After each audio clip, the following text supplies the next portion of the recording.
Earlier in this series, I described this scenario. You're in the middle of wrapping up a deal when suddenly the other party says, oh, before I can sign the agreement, I have to get approval from my regional manager. What I didn't tell you then is that this is called a limited authority tactic, and it falls under the category of delaying tactics. Hi, I'm Walter Rogers, CEO of Baker Communications and Cloud Coaching International. Delaying tactics are among the most typical tactics used in a negotiation. And there are 3 levels of authority. Full, I'm the only person who can do this. Limited, I can make all decisions, but only up to $50,000. None, higher management approves all orders. The limited authority tactics creates a situation where the negotiator cites their limited ability to make a decision, creating a stall in the negotiation. Now, the advantage of using limited authority is that it may lower your aspiration level. They also tend to drag out the process and buy time for the other side to gain information on your offer and develop a counter strategy, which might, in turn, lead to the implementation of even more tactics. Once you find out the person you've been speaking with has limited authority, make every effort to immediately move up to the decision maker as soon as possible. Could sound something like this. When can I sit down with your boss to discuss the terms we've agreed to? I'd like to let your boss know how we've arranged these terms.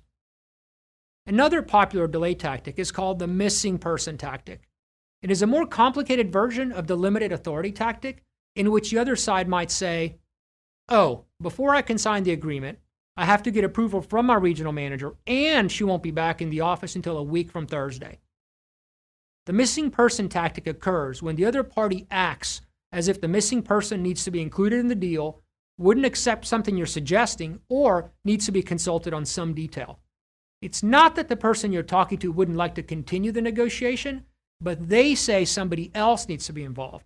Someone who was never present at the meeting, or who left earlier in a withdrawal, or someone who has the authority to authorize something.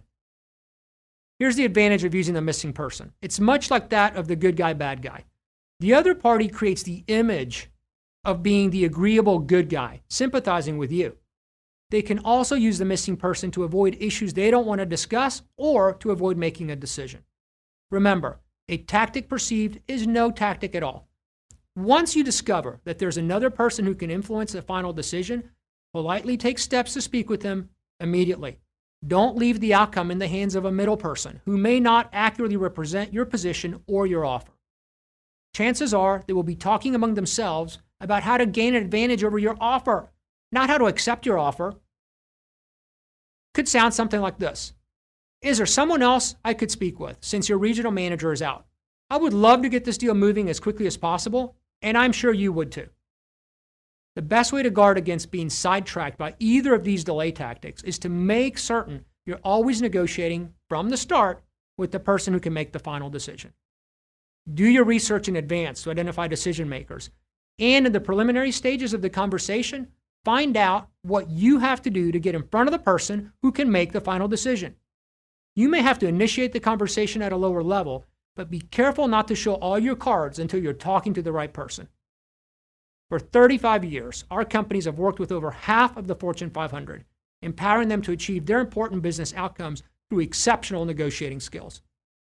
Click on the link below to find out how we can help you conquer your challenges and achieve your goals today.